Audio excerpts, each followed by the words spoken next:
വസന്തവും ശിശിരവും വന്നുപോയി, മഴയായി കാലം പെയ്തിറങ്ങി.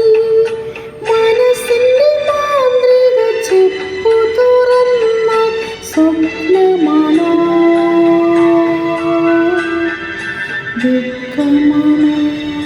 കണ്ണുനീർ പുഴയുടെ തീരത്ത് കരളുരുകുന്നൊരു കഥ പറ.